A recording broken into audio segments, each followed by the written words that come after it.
لأي حد عنده ولاد في سن المراهقة ابتدوا يعلوا صوتهم شويتين وعلى طول عايزين يقعدوا مع أصحابهم ويسيبوا البيت.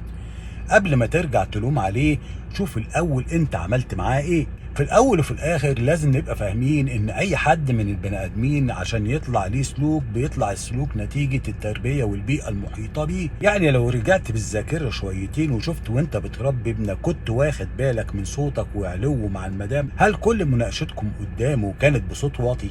ولا كل إشكالياتكم كانت بتبقى بصوت عالي وبيسمع منكم السيء من الكلام؟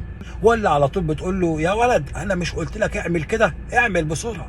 في النهاية هيبتدي يهرب ويبعد عن البيت، هيبتدي يروح يقعد مع أصحابه. وخلي بالك الموضوع ده سليم، من حقه في سن المراهقة إنه هو يقعد مع أصحابه كتير، لأن ده السن اللي بيبتدي يكون فيه علاقات وصداقات تبين له شخصيته ويبتدي يبني بيها أسلوب الحياة. هو ده مش شيء غلط، لكن لو زاد عن حد وبقى هو ليه سبب إنه بيهرب منك في البيت، هنا تبقى المشكلة. والمشكلة ساعتها هتبقى عويصة، لأنه ممكن يعمل أي مشكلة بره البيت وما تعرفهاش، لأنه خلاص عمل حاجز بينك وبينه اسمه الهروب مع الأصحاب. خلي دايما بينك وبين بنتك في صداقة وود مفتوح، إن يكون ليها أسرار كتير، وإن كل ما تفتحي معاها كلام وتقولي لها إيه أخبارك وعملتي إيه النهاردة، وتلاقيها على طول قفلت معاكي في الكلام وقالت لك لا مفيش جديد. في الحالة دي لازم تبقي فاهمة إن في مشكلة عندك في الصداقة وخط الوصل بينك وبين بنتك. ونرجع بقى للموضوع الأصلي اللي هو تعلية الصوت. كتير فعلا في سن المراهقة بيبقى صوتهم عالي، أحيانا بيبقى غصب عنهم، لأن الوقت ده جسمهم على طول في حالة فوران، ودماغهم بتفكر إن هم اللي في التمام، فعلى طول رافضين النصيحة ورافضين الكلام، فبيبقى غصب عنه يعبر عن شخصيته بصوته العالي.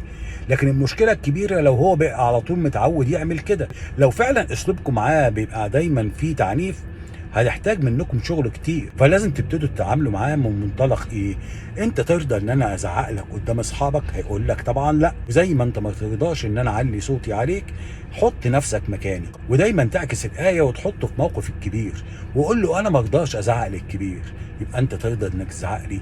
هتلاقيه بيبتدي يجاوب معاك حتى لو لحظيا، لكن مع الوقت سنه بسن. وعارف ان الموضوع ده صعب شويتين، لان في سن المراهقه بتسمع ردود تخليك فعلا تبقى عايز تنفعل. بس خلي بالك طول ما انت عامل القاعده دي، فانت هتلاقي نفسك كل 3 4 مرات هتبتدي تنفعل، تفتكر اخوك احمد القاضي لما قال لك لا اهدى شويتين، فترجع لورا وتاخد لك خطوتين وتبتدي تقول له الكلمتين اللي قلت لك عليهم باي اسلوب. بقى شوف اسلوبك مع ابنك هيبقى ماشي ازاي. بس فحوى الكلام، انا بربي راجل كبير، انا بربي بنت كبير هتبقى عروسه وفاتحه بيت، ما ينفعش يزعق لها، يبقى هي كمان ما ينفعش تزعق لي. وابتدوا فهموهم ان الزعيق ده اساسا اسلوب الناس اللي ما عندهمش شخصيه.